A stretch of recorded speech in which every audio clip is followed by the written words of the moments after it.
प्रिय बच्चों, पिछले कक्षा में हम लोगों ने देखा था रासायनिक समीकरण क्या होते हैं तथा रासायनिक समीकरण का प्रकार पढ़े थे। तो अंत में हम बात कर रहे थे संतुलित एवं असंतुलित रासायनिक समीकरण का। अब देखिए, किसी रासायनिक समीकरण को संतुलित करना जरूरी क्यों है, इसके विषय में अध्ययन करेंगे तथा संतुलित कैसे करते हैं इसे देखेंगे। और जहां पर आपको सबसे अधिक समस्या आती है रासायनिक सूत्र लिखना, तो हम लोग रासायनिक सूत्र के विषय में अध्ययन करेंगे।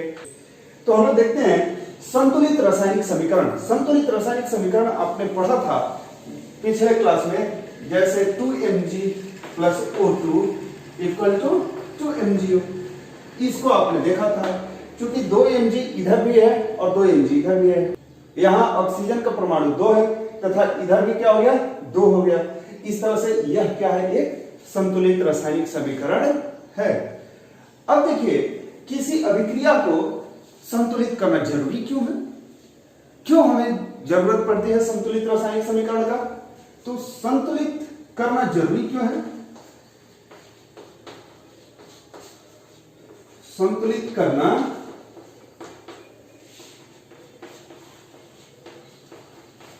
जरूरी क्यों है।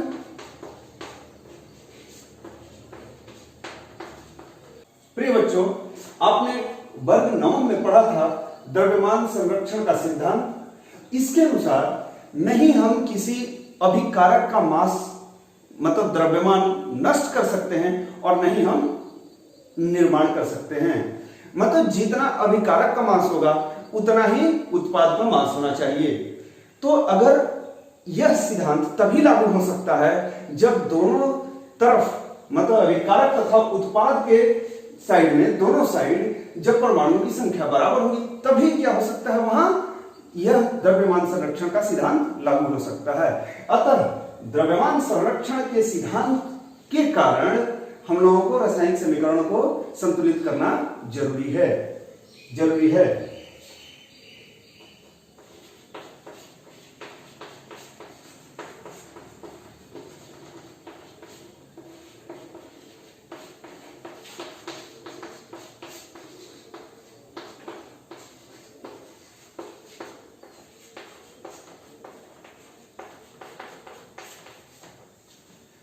द्रव्यमान संरक्षण सिद्धांत के अनुसार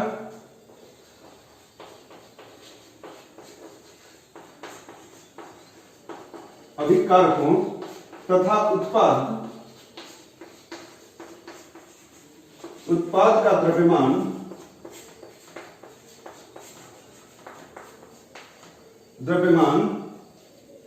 समान होना चाहिए, मतलब बराबर होना चाहिए।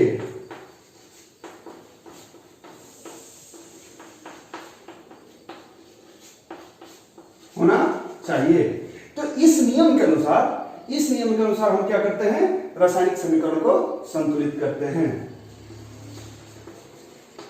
अतः रासायनिक समीकरण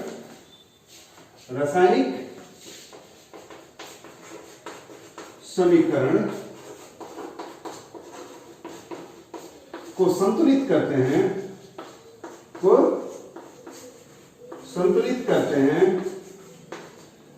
हैं ताकि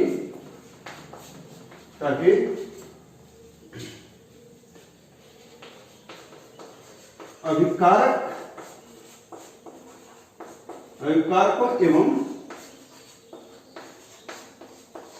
उत्पाद में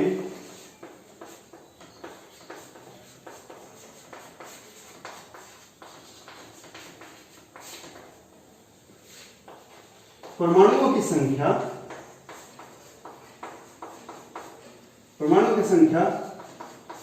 समान रहे तथा द्रव्यमान संरक्षित रहे।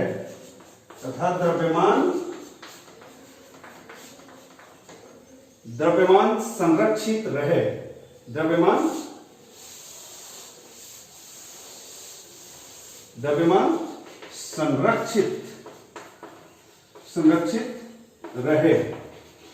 तो जैसा कि हम देख रहे हैं, यहां पर Mg तथा ऑक्सीजन का यहां अभिकारक तथा उत्पाद में परमाणुओं की संख्या, परमाणु मतलब एटम्स की संख्या बराबर है। अतः इनका मास क्या होगा, संरक्षित रहेगा। तो द्रव्यमान संरक्षण सिद्धांत के अनुसार हम लोग अभिक्रियाओं को संतुलित करते हैं। अब देखिए, किसी रासायनिक समीकरण को संतुलित करने से पहले बच्चों की सबसे बड़ी समस्या होती है रासायनिक सूत्र में। तो रासायनिक सूत्र हम कैसे लिखते हैं, सबसे पहले हम उसका अध्ययन करेंगे, इसके बाद फिर हम लोग संतुलित रासायनिक अभिक्रिया को देखेंगे। प्रिय बच्चों, रासायनिक सूत्र लिखने के लिए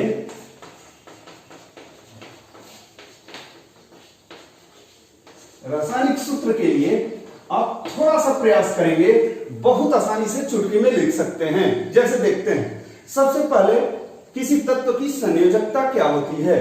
तो संयोजकता लिखने के लिए संयोजकता होता क्या है, किसी तत्व का इलेक्ट्रॉनों की संख्या जो रासायनिक अभिक्रिया में भाग लेते हैं उन्हें हम संयोजकता कहते हैं। किसी तत्व का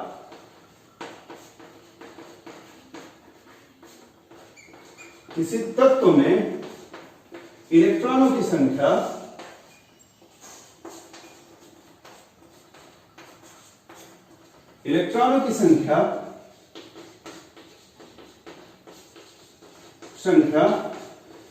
जो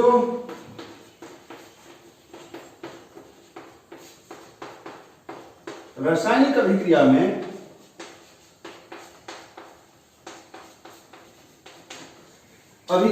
भाग लेते हैं।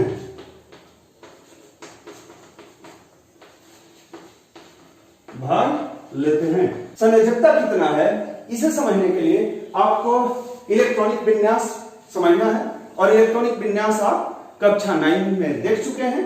जैसे देखिए, सोडियम है, सोडियम तो इसका परमाणु क्रमांक 11 होता है। इसका अगर इलेक्ट्रॉनिक विन्यास देखें तो कितना होगा, 2 8 1। बाह्य कक्षा में 8 से इलेक्ट्रॉन अधिक नहीं हो सकता, तो कितना होगा, 2 8 1। तो इसी तरह एल्यूमिनियम है, इसका कितना होगा, 2 8 3, क्योंकि इसका परमाणु क्रमांक 13 होता है। क्लोरीन का कितना होगा, क्लोरीन का 17 होता है, तो 2 8 7।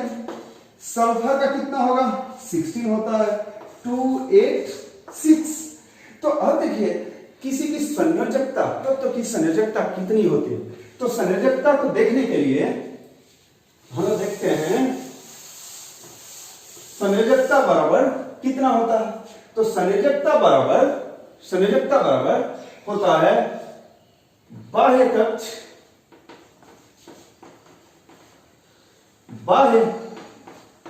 कक्ष में इलेक्ट्रॉनों की संख्या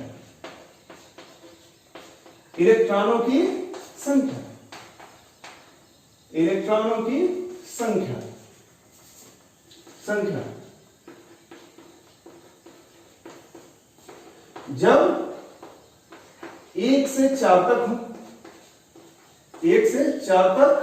हो, मतलब जब बाह्य कक्षा में इलेक्ट्रॉन 1 से 4 तक होता है तो वह संयोजकता के बराबर होता है। जैसे सोडियम का संयोजकता देखते हैं, सोडियम का संयोजकता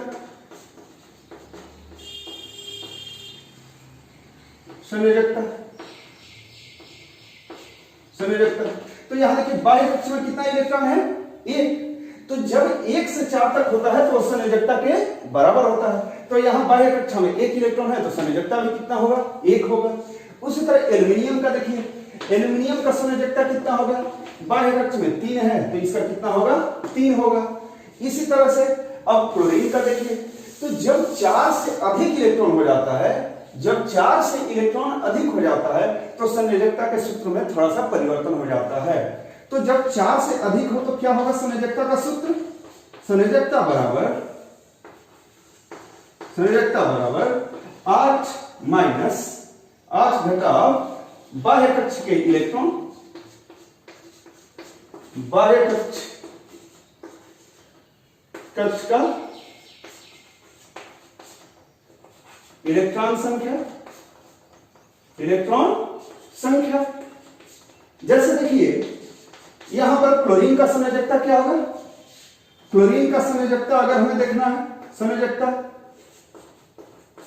तो क्लोरीन का जो संयोजकता है 8 माइनस 7, 8 में से घटा देते हैं तो कितना हुआ 1। इसी तरह अगर सल्फर का संयोजकता लिखना है तो सल्फर का करेंगे तो क्या होगा, सल्फर के लिए सल्फर का संयोजकता तो 8 माइनस कितना 6 बराबर 2। तो इस तरह सारे तत्व का 1 से 20 तक कम से कम असंयोजकता निकालने आना चाहिए। और देखिए अगर कोई आयन है तो उसका यह मतलब आवेश है, उस आवेश का संयोजकता कितना होता है, आयन का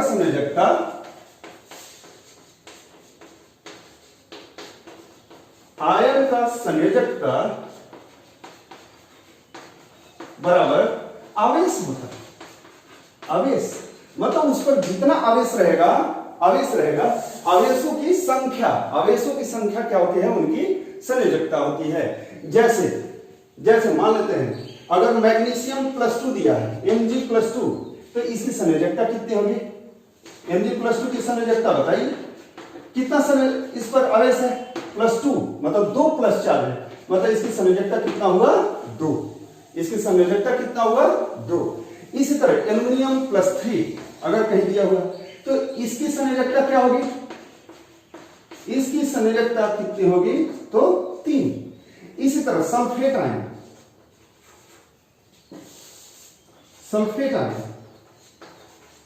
तो सल्फेट आयन का सूत्र बताइए क्या होगा, सल्फेट आयन का सूत्र होता है SO4 माइनस मतलब -2, तो इसका संयोजकता कितना 2।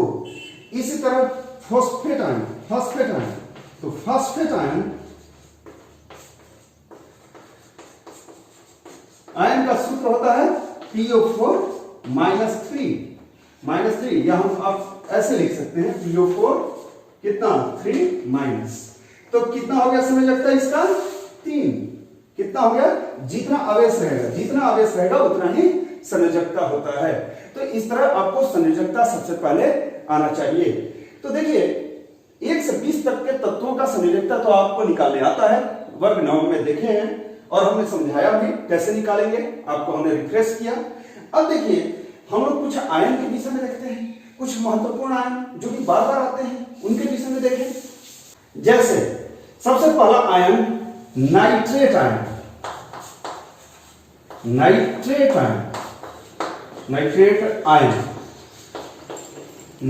आयन का जो सूत्र होता है, इसका सूत्र देखिए, इनका सूत्र होता है NO3-1। इसका मतलब ये होता है, इसको आप ऐसे समझिए कि -1 चार्ज कहां है, इसका मतलब ये है कि NO3 पर कितना चार्ज है 1 है, -1 माइनस मतलब कितना, इस पर चार्ज है, पूरे पर चार्ज है, किसी एक परमाणु पर चार्ज नहीं है, ये सभी परमाणुओं पर मिलाकर के क्या है -1 चार्ज। इसी तरह दूसरा होता है नाइट्राइट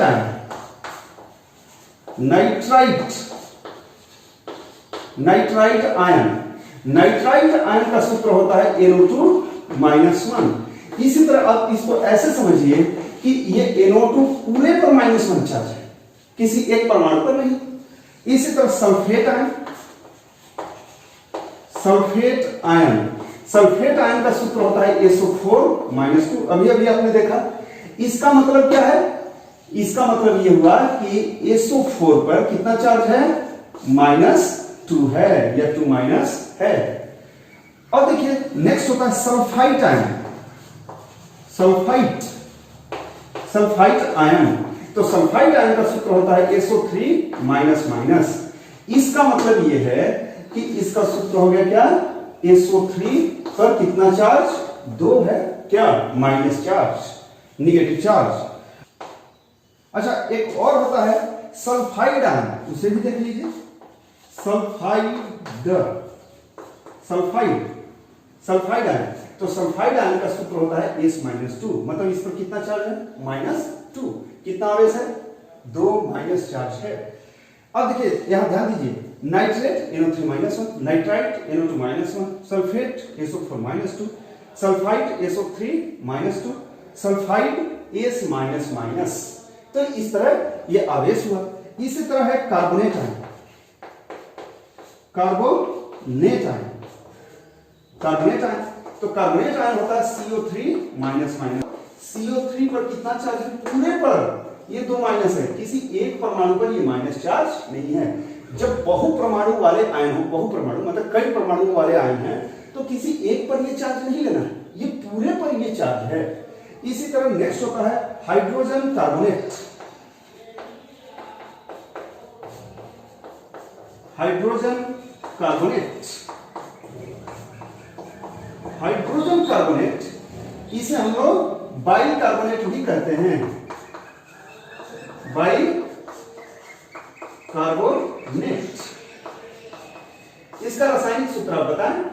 रासायनिक सूत्र होता है HCO3 -1, मतलब ये पूरे पर चार्ज है, -1 किसी एक पर नहीं, पूरे पर चार्ज है, पूरे पर हाइड्रोजन कार्बोनेट। और एक और होता है hydroxide ion. Hydroxide ion, hydroxide ion, तो हाइड्रोक्साइड आयन का सूत्र आप बताएं। हाइड्रोक्साइड आयन का होता है OH minus, OH minus, OH minus. अब देखिए इन सभी का हमें देखना है इनका संयोजकता कितना होगा। तो इस पर चार्ज कितना है हमने अभी बताया। आयनों की संयोजकता कितनी होती है, उन पर जो जितना आवेश होता है उतना ही उनकी संयोजकता होती है। तो इनका संयोजकता 1, इस पर कितना आवेश है 1, तो संयोजकता भी 1। इस पर आवेश 2 है तो इनकी भी संयोजकता 2, इस पर भी 2 है तो इसकी भी 2। कार्बोनेट पर कितना है 2, तो इसका भी 2 हुआ। हाइड्रोजन कार्बोनेट पर आवेश -1 है तो इसका 1 हुआ। हाइड्रोक्साइड का 1 हुआ। इसी तरह एक होता है फॉस्फेट आयन, ये बहुत ही आपके लिए इंपॉर्टेंट है। अगर इस चैप्टर पर, इस अध्याय पर आप अच्छा पकड़ बनाना चाहते हैं तो ये सभी आपको आने ही चाहिए। नेक्स्ट है फॉस्फेट आयन। फॉस्फेट आयन का सूत्र होता है PO4 माइनस माइनस माइनस। इसका मतलब कितना, PO4 पूरे PO4 पर चार्ज है, किसी एक परमाणु पर नहीं है, पूरे पर कितना चार्ज है 3 माइनस। इसी तरह मैग्नीज आयन, देखिए मैग्नीशियम और मैग्नीज अलग अलग होता है। मैग्नीज का सूत्र होता है आपको Mn+2, Mn+2। इसी तरह नेक्स्ट होता है आयरन सेकेंड आयन, नाम से ही है, आयरन पर यहां कितना होगा आवेश +2 होगा। इसी तरह iron third ion, iron third ion पर कितना होगा +3 होगा। अब देखिए जो छोटा वाला आयन होता है उसमें लगा होता है अस, उसमें सफिक्स मतलब उपसर्ग क्या लगा रहता है अस, मतलब जैसे क्या है फेरस, फेरस आयन। तो इस तरह से आप याद रखिए फेरस, अस जिसमें लगा है वो छोटा होता है। जैसे देखिए आयरन में छोटा वाला क्या है +2 है, और इक जिसमें लगा रहता है फेरिक, तो फेरिक इक जिसमें आ रहा है प्रोनाउंसिएशन उच्चारण वो क्या है अधिक वाला है। इसी तरह देखिए कॉपर 1 आयन, कॉपर 1 आयन नाम से ही पता है +1, लेकिन इसे क्यूपरस आयन भी कहते हैं। जैसे अस आ गया तो कॉपर 2 आयन बनाता है, तो छोटा वाले में क्या होगा अस लगा है +1, और क्यूपरिक मतलब क्या हो गया +2। तो ये याद रखिए जहां पर क्या है फेरस, अस जहां लग रहा है वो छोटा वाला आयन, ईक जहां लगा बड़ा वाला आयन। इस तरह भी कई बार दिया रहता है iron 1, iron second, iron third ion, इसी तरह कॉपर 1 और कॉपर सेकेंड आयन। तो इस तरह से आप ध्यान देंगे। नेक्स्ट है कोबाल्ट आयन। कोबाल्ट का होता है +2 और सिल्वर का होता है Ag+। तो ये सारे कुछ महत्वपूर्ण आयन हैं जिन्हें आपको ध्यान रखना होगा। इसके साथ साथ अब हम लोग रासायनिक सूत्र को देखेंगे, लेकिन इसके पहले आप इन सभी का संयोजकता बताएं। फॉस्फेट का कितना होगा तो 3 माइनस है तो संयोजकता कितना 3। मैग्नीज का कितना 2। Fe+2 का कितना 2। Fe+3 का कितना आवेश 3 है तो 3। इस पर एक आवेश है तो 1। इस पर कितना +2 है इसका मतलब 2। कोबाल्ट का 2, सिल्वर का बताइए तो +1 है तो कितना होगा 1। तो इस तरह आपको रासायनिक सूत्र लिखने के लिए क्या होना चाहिए, सबसे पहले ये आवेश पता होना चाहिए। अब हम रासायनिक सूत्र कैसे लिखते हैं देखते हैं। जैसे एक आप यह लिख लीजिए, सबसे पहले magnesium oxide, magnesium oxide, magnesium oxide. तो अब देखिए इसमें सबसे पहले तो पहचानिए कौन कौन है। मैग्नीशियम है और क्या है ऑक्सीजन है। तो सबसे पहले इनका हमें क्या लिखना पड़ेगा संयोजकता, संयोजकता या आवेश अब हमें यहाँ पता नहीं है तो संयोजकता निकालना पड़ेगा। तो संयोजकता निकालने में देखिए मैग्नीशियम का परमाणु क्रमांक बताइए तो कितना होता है 12। तो 12 होता है तो इसका इलेक्ट्रॉनिक विन्यास क्या होगा 2 8 2। तो देखिए बाह्य कक्ष में इसके 2 इलेक्ट्रॉन है, इसका मतलब संयोजकता कितना होगा 1 से 4 तक जब होता है तो जितना बाह्य कक्ष में इलेक्ट्रॉन होता है उतना ही संयोजकता होता है। तो 2 है तो संयोजकता कितना होगा 2। और ऑक्साइड का देखिए इसका कितना होता है, आपको परमाणु क्रमांक कितना होता है 8। तो इसका क्या हो जाएगा 2 और 6। तो देखिए यहाँ 6 है तो इसके लिए संयोजकता, ऑक्सीजन के लिए संयोजकता क्या होगा, आपको पता है कि जब 4 से अधिक इलेक्ट्रॉन होते हैं तो हम क्या करते हैं 8 में से घटा देते हैं। तो 8 - 6 बराबर 2। तो यहाँ संयोजकता यहाँ भी क्या हो गया 2। तो अब हम इनका रासायनिक सूत्र लिखते हैं। तो रासायनिक सूत्र जब आप लिखेंगे तो आ गया Mg कितना 2 और ऑक्सीजन भी 2। और ये क्या होना चाहिए, यह इनका सिंपलेस्ट रेशियो होना चाहिए, सबसे छोटी इकाई की अनुपात होनी चाहिए। तो देखिए 2 2 है तो 2 2 कट जाएगा तो इनका रासायनिक सूत्र क्या हो जाएगा MgO। तो मैग्नीशियम ऑक्साइड का रासायनिक सूत्र क्या हुआ MgO। तो इस तरह से आप रासायनिक सूत्र लिखेंगे। कुछ और उदाहरण लेते हैं। एल्यूमिनियम क्लोराइड,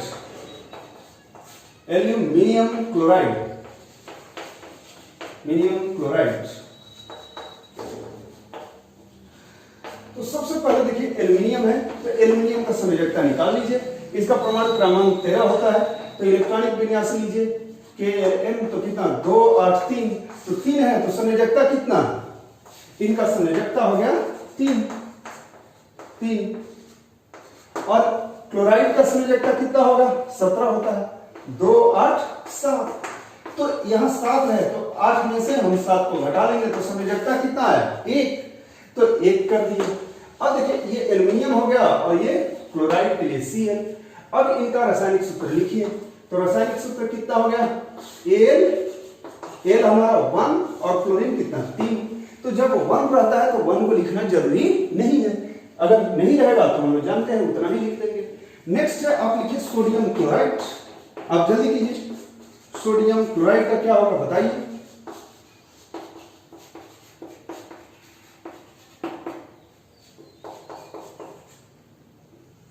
सोडियम और क्लोरीन सबसे पहले हम संकेत ले लिए। इनका संकेत क्या होता है, संकेत।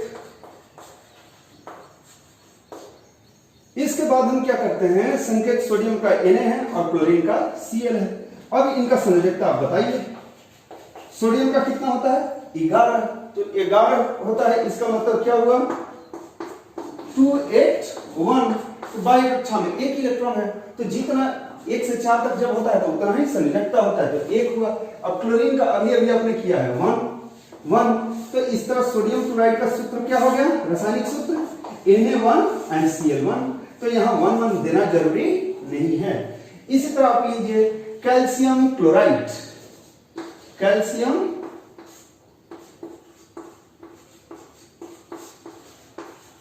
कैल्शियम क्लोराइड, कैल्शियम का संकेत क्या होता है Ca और इनका Cl। अब देखिए कैल्शियम के लिए होता है 20 होता है। तो 20 के लिए आप क्या करेंगे 2 8 8 2। तो संयोजकता कितना होगा 2। तो आपने 2 ले लिया। अब क्लोरीन का 1 होता है तो रासायनिक सूत्र क्या हो जाएगा Ca1 एंड Cl2। इस तरह हो गया। नेक्स्ट है सोडियम कार्बोनेट। तो इनका सबसे पहले आप संकेत लिख लीजिए। सोडियम का Na और कार्बोनेट का क्या होता है CO3-। अब देखिए इनका कितना हो गया, अभी आपने किया 11 होता है। 11 मतलब 2 8 1। तो इनका संयोजकता कितना 1। और संयोजकता आयन है तो आयन का संयोजकता कितना होता है, उस पर आवेश के बराबर होता है तो 2। अब इनका गुणा कर लीजिए, तिर्यक गुणा कीजिए तिरछे। तो क्या होगा, ये सोडियम कितना हो गया 2 हो गया। और कार्बोनेट देखिए बहुपरमाणु आयन जो है उन्हें कोष्टक में लिखना चाहिए। तो 1, और जब एक बार रहता है तो कोष्टक छोड़ दीजिए, कोष्टक को हटा दीजिए। तो इसका क्या हो गया Na2CO3। इसी तरह कैल्शियम सल्फेट ले लीजिए। Calcium sulphate. तो देखिए कैल्शियम का होता है Ca, अभी अभी आपने किया है, और सल्फेट का होता है SO4 माइनस माइनस, और इनका आपने 20 होता है तो 2882 होता है, अभी थोड़ी देर पहले ही देखा था आपने। तो इनकी संयोजकता 2 होगा, और इनका कितना आवेश 2 है तो संयोजकता 2 होगा। तो इस तरह से अगर आप लिखेंगे तो कैल्शियम कितना 2, और यहाँ देखिए सल्फेट कितना है 2 बार में है।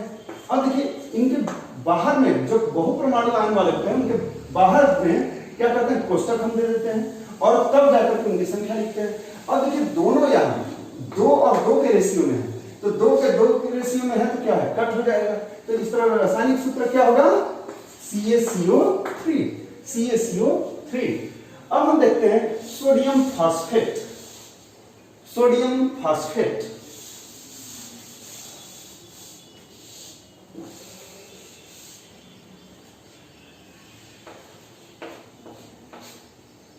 फास्फेट, तो फास्फेट का सूत्र बताएं। PO4 पर कितना आवेश 3 माइनस, तो इसका संयोजकता कितना 3 होगा। 3 होगा तो आप गुणा कर लीजिए, क्या हो जाएगा Na3PO4 कितना, PO4 कितना हो गया 1 हो गया। तो 1 हो गया तो 1 को हम लोग बाहर में ब्रैकेट देने की जरूरत नहीं है, लेकिन जब बहुपरमाणु आयन जो होते हैं 1 से अधिक बार होते हैं तो ब्रैकेट देना जरूरी हो जाता है। इसी तरह कैल्शियम फॉस्फेट,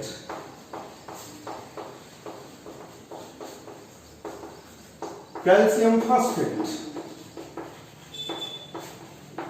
कैल्शियम का रासायनिक संकेत होता है Ca और फॉस्फेट का जानते हैं आप PO4 3 माइनस। तो इनका संयोजकता आप बताइए। कैल्शियम का आपको पता है कितना 2 होता है, फॉस्फेट का 3 होता है, तो इनका रासायनिक संकेत क्या होगा, Ca कितना 3 और फॉस्फेट कितना PO4 के बाहर में कितना 2। और देखिए ये 3 है और ये 2 बार में है, तो यह अब इससे छोटा इकाई नहीं हो सकता, इनका इससे छोटा अनुपात नहीं हो सकता। मतलब जो आयन होते हैं ये दोनों होते हैं रासायनिक सूत्र में सबसे छोटे अनुपात में होने चाहिए, सबसे छोटे अनुपात में होने चाहिए। इसी वजह से हमने सबसे छोटा अनुपात, सबसे छोटा अनुपात ज्ञात करने के लिए ही हमने ये 2 को कैंसिल कर दिया, तो हमारा क्या आ गया, सबसे छोटा अनुपात कर दिया तो क्या आ गया CaSO4, CaSO4, calcium sulphate CaSO4।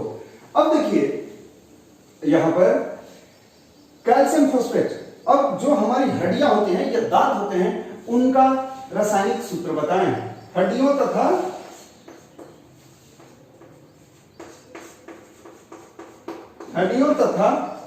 दांत, जो हमारे दांत हैं उनका रासायनिक सूत्र क्या होता है, कैल्शियम फॉस्फेट। किसके बने होते हैं, कैल्शियम फॉस्फेट, मतलब Ca3PO4 2। तो बार बार ये आपको डिफरेंट कॉम्पिटिटिव एग्जाम से अलग अलग प्रतियोगी परीक्षाओं में पूछे जाते हैं कि हड्डियों तथा दांत किसके बने होते हैं, उनका रासायनिक सूत्र भी बताएं। तो ये सब क्वेश्चन बहुत ही इंपॉर्टेंट है। तो देखिए इस तरह से ये आपको आना चाहिए। अगर ये आता है तो फिर आपको कहीं परेशानी, सूत्र को बैलेंस करने में प्रॉब्लम नहीं हो सकता है, संतुलन करने में प्रॉब्लम कहीं भी नहीं होगा। अब जैसे देखते हैं नेक्स्ट है सिल्वर नाइट्रेट। सिल्वर नाइट्रेट, तो सिल्वर नाइट्रेट का क्या होगा, सिल्वर नाइट्रेट आपको पता है सिल्वर का क्या होता है Ag+ और नाइट्रेट का क्या होता है PO3-1। तो इनका कितना हो गया संयोजकता 1, संयोजकता 1 हो गया। इसी तरह इनका कितना 1 और क्रॉस मल्टीप्लाई कर दीजिए तो कितना हो गया Ag और NO3 में ब्रैकेट अब बाहर लिखिएगा तो कितना एक बार में हुआ, तो ब्रैकेट को हटा दिए तो AgNO3, मतलब ये 1 और Ag1 एक एक लिखने की जरूरत नहीं है, तो सिंपली क्या हो गया AgNO3। लेकिन ये बहुपरमाणु आयन जब एक से अधिक बार होगा तो ब्रैकेट हटाना नहीं है, जब एक बार रहेगा तभी ब्रैकेट हटाएंगे। इसी तरह सिल्वर क्लोराइड,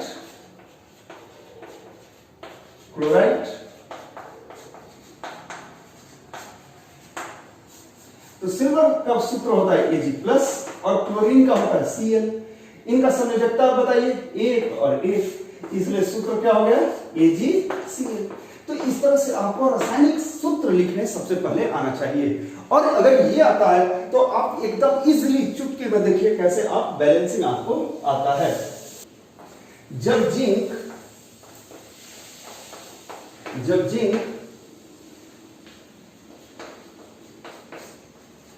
सिल्वर नाइट्रेट से अभिक्रिया करता है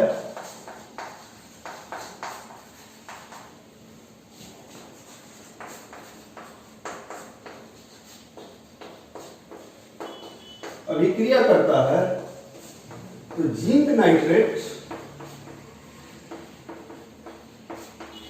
तथा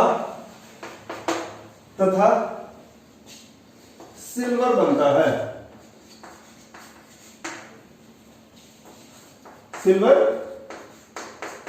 है। अब इसका संतुलित रासायनिक अभिक्रिया लिखें या इसे संतुलित करें। तो जैसे देखते हैं, सबसे पहले क्या है, सिल्वर नाइट्रेट। तो सिल्वर नाइट्रेट आपको पता है सिल्वर का क्या होता है Ag+1 और नाइट्रेट का NO3-1। तो रासायनिक सूत्र क्या होगा AgNO3। इसी तरह देखिए जिंक और नाइट्रेट के बीच में जब अभिक्रिया होगा तो इस पर कितना होता है +2 और नाइट्रेट पर -1। तो इनका 2 हो गया और ये 1 हो गया। तो रासायनिक सूत्र इसका बताइए क्या होगा Zn1 लिखने की जरूरत नहीं है और नाइट्रेट बनेगा वो क्या होगा NO3-2। तो इस तरह से जैसे दे तो सबसे पहले आपको रासायनिक सूत्र पर कमांड होना चाहिए, अच्छी पकड़ होनी चाहिए। तो आपको अभी हमने बताया। अब देखते हैं इनका संतुलित रासायनिक अभिक्रिया। तो देखिए जब जिंक अभिक्रिया कर रहा है सिल्वर नाइट्रेट से AgNO3 से तो यह सॉलिड होता है और यह एक्वस होता है, मतलब जल में विलयन होता है। जब विलयन बनाता है उसे एक्वस लिखते हैं। तो यह बनाता है ZnNO3 और प्लस यह क्या बनाता है, यहां Ag क्या बनाता है, धातु बन जाता है। अब देखिए इसे हमें संतुलित करना है। तो सबसे पहले देखिए हाइड्रोजन और ऑक्सीजन को संतुलित करने में सबसे अंतिम में लिखते हैं, उनका संख्या हम संतुलित करते हैं। किसको, हाइड्रोजन और ऑक्सीजन को सबसे अंतिम में। उसके पहले जितने तत्व हैं उनको आप संतुलित कर लीजिए। तो देखते हैं यहां जिंक 1 है, इधर भी 1 है, संतुलित है। Ag 1 है, Ag 1 है, ठीक है। नाइट्रोजन 1 है, इधर भी नाइट्रोजन कितना है, इधर 2 है। NO3 का ट्वाइस, मतलब ये नाइट्रोजन 2 बार और ऑक्सीजन 3 दूना 6 हो गया। तो अब इसको हमें करना पड़ेगा। तो देखिए नाइट्रोजन 2 है तो हम क्या कर देंगे, यहां 2 से गुणा कर देंगे। अब देखिए तो नाइट्रोजन 2 इधर भी हो गया, नाइट्रोजन इधर भी 2, ऑक्सीजन 3 दूना 6, इधर भी 3 दूना 6। तो इस तरह से क्या हुआ, अब यह रासायनिक समीकरण संतुलित हो गया। अब इसी तरह दूसरा अभिक्रिया लीजिए, इसी तरह दूसरा अभिक्रिया लेते हैं। जब आयरन और HCl अभिक्रिया करेंगे तो इनका संतुलित रासायनिक अभिक्रिया लिखें। तो FeCl2 और हाइड्रोजन गैस बनाता है, FeCl2 एंड हाइड्रोजन गैस बनाता है। अब देखिए जब संतुलित करेंगे तो यहाँ क्या है, आयरन 1 है, इधर भी 1 है, कोई प्रॉब्लम नहीं।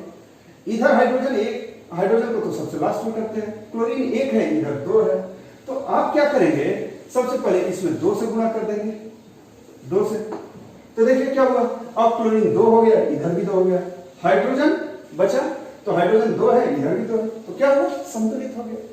इसी तरह आप एक दूसरा अभिक्रिया लीजिए, Mg+O2 इक्वल टू कितना, MgO। अब देखिए इसमें Mg इधर 1 है, इधर भी 1 है, कोई प्रॉब्लम नहीं। इधर 2 है और उधर कितना है, वो 1 है। तो इसको हम संतुलित करने के लिए यहां 2 नहीं लिखेंगे, यहां 2 कभी नहीं लिखेंगे। हम रासायनिक सूत्र में परिवर्तन नहीं कर सकते। तो इनकी संख्या बराबर करने के लिए हम लोग पूरे यौगिक में 2 से गुणा कर दिए। तो Mg भी 2 हो गया, ऑक्सीजन भी 2, तो ऑक्सीजन तो बैलेंस हो गया, लेकिन Mg की संख्या गड़बड़ हो गया। अब Mg को हमें कैसे बराबर करना पड़ेगा, Mg को बराबर करने के लिए हमें क्या करना पड़ेगा, इधर 2 से गुणा कर देंगे। अब देखिए संतुलित हो गया। तो इस तरह से देखिए जो रासायनिक अभिक्रिया हैं उनको संतुलित करना बहुत ही आसान काम है। कब? जब आपको रासायनिक सूत्र आते हो, रासायनिक सूत्र आते हो, इसके बाद तो आप चुटकी में बैलेंस कर सकते हैं। जैसे अब एक और हम संतुलित करने के लिए लेते हैं। जब आयरन का अभिक्रिया जलवाष्प से किया जाता है, मतलब जलवाष्प मतलब गैस के रूप में, वाटर से, तो यह बनाता है Fe3O4 plus H2, hydrogen gas. अब देखिए यहां पर संतुलित करना है, संतुलित करना है तो सबसे पहले देखते हैं यहां आयरन कितना 1 और इधर कितना 3, तो आप क्या करेंगे 3 से गुणा कर देंगे। अब देखिए इधर क्या है, हाइड्रोजन और ऑक्सीजन बचा, तो हाइड्रोजन और ऑक्सीजन को बैलेंस करते हैं। इधर कितना है ऑक्सीजन 1 और इधर कितना 4, तो अब क्या करें सोचिए। अब इधर 4 है और इधर 1 है, तो हम क्या करेंगे यहां जल में 4 से गुणा कर देंगे, तो एक जल में कितना, एक अणु ऑक्सीजन का 4 में 4 हो गया, तो क्या हुआ यहां संतुलित हो गया ऑक्सीजन। अब क्या करते हैं हाइड्रोजन को देखते हैं, इधर हाइड्रोजन 4 गुना 8, इधर कितना 2, तो 8 करने के लिए हम यहाँ 4 से गुणा कर देंगे। तो देखिए अब यह क्या हुआ, एक संतुलित रासायनिक समीकरण हो गया। अब यहां देखते हैं जब रासायनिक समीकरण हमारा संतुलित हो, वहां पर एक और हमें ध्यान देना पड़ता है, अवस्थाओं को भी दिखाना चाहिए संतुलित रासायनिक समीकरण में। तो हमें अवस्थाएं दिखाने के लिए थोड़ा सा ध्यान दीजिए। अवस्था कैसे दिखाते हैं रासायनिक समीकरण में? अगर कहीं ठोस है, द्रव है या गैस है या फिर विलयन है अथवा अवक्षेप है, इन सबको आप कैसे प्रदर्शित करेंगे, कैसे प्रदर्शित करेंगे? तो देखिए इनका सबसे पहले इंग्लिश में मीनिंग क्या होता है, इंग्लिश में बताइए। ठोस का क्या होता है सॉलिड, द्रव का क्या होता है लिक्विड, और गैस का गैसी होता है। विलयन का क्या होता है एक्वस होता है, और अवक्षेप का हम लोग क्या कहते हैं प्रेसिपिटेट। और देखिए जब संकेत के रूप में हम लिखते हैं तो इनके लिए क्या लिखेंगे, सॉलिड के लिए क्या लिखते हैं स्मॉल s लिखते हैं, लिक्विड के लिए क्या लिखते हैं स्मॉल l, गैस के लिए स्मॉल g, और एक्वस के लिए क्या लिखते हैं AQ, शॉर्टकट में जो कई बार हम लिखते आ रहे हैं, आपने देखा होगा, तो AQ लिखते हैं। और प्रेसिपिटेट के लिए शॉर्टकट में क्या लिखते हैं PPT। तो ये संकेतों को देना जरूरी होता है। जैसे अब ऊपर वाले अभिक्रिया में हम लोग संकेत देखते हैं, कैसे लिखेंगे। यहाँ आयरन क्या है, जैसे ये सारे आपको याद नहीं करने, कुछ कॉमन है। जैसे धातु सारे क्या होते हैं ठोस अवस्था में होते हैं, सिर्फ एक धातु है पारा जो मरकरी है वह द्रव अवस्था में होता है। Gases chlorine, hydrogen, oxygen, fluorine, ये सभी क्या होते हैं नाइट्रोजन, ये सभी गैस होते हैं। तो आपको याद करने की जरूरत नहीं है, एक कॉमन सेंस से आपको पता चल जाएगा। और विलयन आपको पता है, जब विलयन रहता है उनके लिए एक्वस लिख देंगे। तो यहाँ देखिए आयरन है, यह क्या है धातु है, तो क्या होगा ठोस होगा, तो सॉलिड। H2O क्या है, यहाँ जलवाष्प से अभिक्रिया कर रहे हैं, जल लिक्विड होता है परंतु जलवाष्प है यह, तो जलवाष्प क्या होगा गैस होगा, तो इसलिए हमने G लिखा, जलवाष्प है। इसी तरह Fe3O4 बना, यह क्या तो सॉलिड लिख दिया, और H2 क्या होता है गैस, तो गैस लिख दिया। इसी तरह एक दूसरा अभिक्रिया लेते हैं, अगर हम लोग Mg प्लस O2 ले और MgO बनाता है, तो अब ध्यान दीजिए Mg क्या है धातु है तो ठोस, ऑक्सीजन क्या होता है बताइए गैस होता है, तो गैस लिख देंगे, और MgO क्या है ठोस है। तो संतुलित रासायनिक अभिक्रिया क्या होगा इसका, इसको 2 से गुणा कर देंगे और ये 2। अब देखिए ठोस दिखा दिए, तब जाकर के ये सारे संकेत इनका हम लोग अवस्थाओं का संकेत भी दर्शा दिए, तब जाकर के यह क्या हुआ आपको संतुलित रासायनिक अभिक्रिया हुआ। तो यह क्या है संतुलित रासायनिक अभिक्रिया है। इस तरह से आप कोई भी रासायनिक समीकरण को संतुलित कर लेंगे। आगे भी हम लोग रासायनिक समीकरण को बारी बारी से संतुलन देखते रहेंगे।